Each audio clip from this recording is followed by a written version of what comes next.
大家好，我是小颖，今天就给大家带来一种超特别的食材——西洋菜。它可不是普通的蔬菜，生长在清澈水域，浑身透着大自然的清新劲儿。可能很多人都没试过用它做菜，更想不到它能变成让人惊艳的美味，成为餐桌上的顶流美食，保证让你食欲大增。接下来，我们一起跟着视频看看这道西洋菜是如何制作的吧。首先，我们先准备半斤的西洋菜，它是一种营养丰富的绿色蔬菜，在烹饪之前彻底清洗是非常重要的。首先，我们需要将西洋菜的根部掰断，注意要把根部完全折断。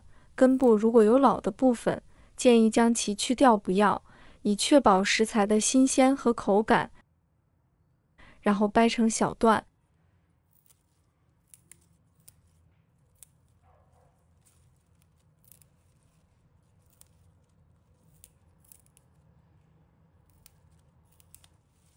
处理完西洋菜后，将它们放入一个干净的盆中，加入1勺食用盐，这不仅可以帮助去除杂质，还能有效杀灭一些细菌。然后加入适量的清水，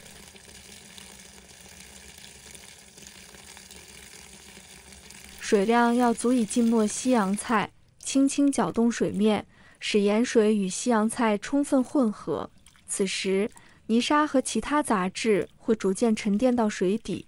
为了更好的清洗，我们需要让西洋菜在盐水中浸泡大约5分钟，这样能进一步去除潜藏在西洋菜中的杂质。经过5分钟的浸泡后，我们开始清洗西洋菜。在清洗的过程中，尤其要注意西洋菜的根部和叶片之间的缝隙，因为这些地方往往容易隐藏沙土和小虫子。为了确保清洗的彻底，可以用手轻轻拨动根部，帮助泥沙脱落。建议使用流动的清水进行清洗，这样能更有效地冲洗掉附着在西洋菜表面的脏东西。在清洗的过程中，观察水流的清澈程度，如果水变得清澈透明，且没有任何杂质漂浮在水面上，说明西洋菜已经清洗干净了。此时，可以将西洋菜放入漏网中，沥干多余的水分。清洗西洋菜不仅是为了提升菜品的口感，更是为了保证食用安全。通过以上的步骤，我们可以确保西洋菜在烹饪前是干净的，去掉了所有可能的污染物和沙土。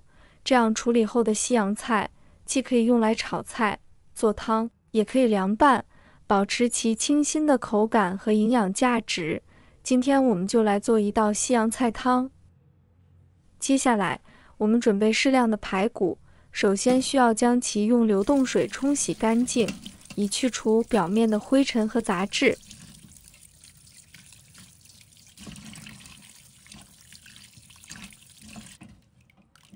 清洗后，要将水分控干，然后直接放入锅中，加入适量的清水。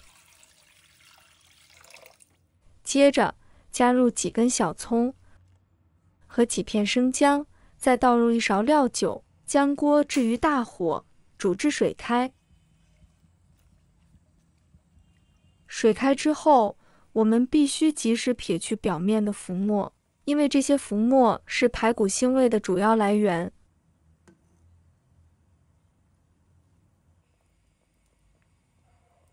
撇去浮沫后，继续将排骨煮1分钟。1分钟后，将排骨捞出，放入清水中，认真清洗表面的浮沫。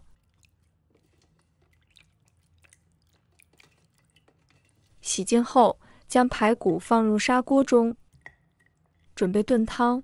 制作这道汤其实非常简单，越简单的做法，往往味道越鲜美，因此我们不应该过多干扰汤的清甜味道。在搭配方面，排骨与青菜的组合是绝佳的，而红枣和蜜枣则是很好的辅助材料。为了保持汤的原汁原味，我们只需用一些红枣和蜜枣，而不应过多调味，以免影响汤的风味。将几个洗净的红枣和2个蜜枣放入砂锅中，然后加入大约2000毫升的清水，将锅置于大火上，煮至水开后，再转小火慢炖约45分钟。在这个过程中，红枣与蜜枣的甜味会慢慢渗透到汤中，与排骨的鲜香相得益彰，形成一锅色香味俱全的美味汤品。亲爱的朋友们，制作视频不易，小颖每天都会分享简单实用的家常菜。如果今天这个视频对你有所帮助，记得给小颖点个赞哦，或者留言转发一下，非常感谢大家的支持。在炖汤的过程中，可以适时观察，确保汤面没有浮沫出现，保持汤的清澈。小火慢炖是关键，这样可以使汤的味道更加丰富鲜美。炖煮的时间越长，排骨的肉质越加软烂，汤的滋味也会愈加浓郁。现在煮了30分钟后，我们准备一个过滤网，把它放入汤中，接着抓一把西洋菜，放进汤里烫一烫，烫软。西洋菜烫软后，把它捞出来，然后用剪刀先给它剪一剪，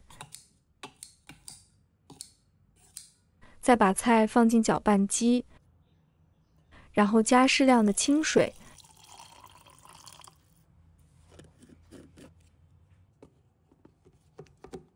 把西洋菜搅碎，搅成汁。打成西洋菜之后，再把它倒入汤里面。这样做是可以让煲出来的西洋菜汤更加的够味。搅拌一下之后，盖上锅盖继续煮。现在一共煮了45分钟了，打开盖子看看，哇，那个西洋菜的香味已经出来了，但是剩下的还没有放呢，那个味道已经很给力了，够香。我们可以看到，这个汤的颜色是非常漂亮，而且味道也是已经全部出来了。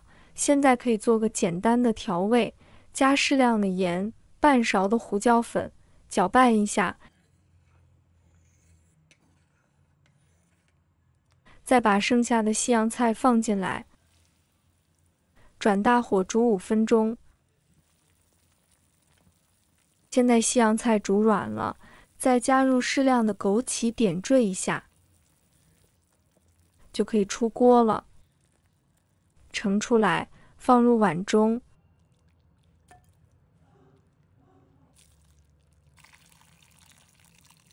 看看这个汤的颜色，特别漂亮，汤也是很浓，味道非常棒。当这锅热气腾腾的西洋菜汤端上桌，鲜美的香气瞬间弥漫整个房间。轻舀一勺汤送入口中，那独有的清新在舌尖散开。接着是汤底醇厚的味道，暖身又暖心，而且西洋菜富含多种维生素和矿物质。这碗汤不仅是味觉的享受，更是健康的滋补。这么简单又美味，营养还丰富的西洋菜汤，一旦尝过，它定会成为你家常菜谱里的常客，成为你在忙碌生活中慰藉自己的温暖美味。喜欢的朋友记得点赞和收藏。如果想吃但不会做，随时都可以找到我。每天不知道吃什么，关注我，让您的家常菜丰富起来。好了，今天的视频就分享到这里，我们下期视频再见。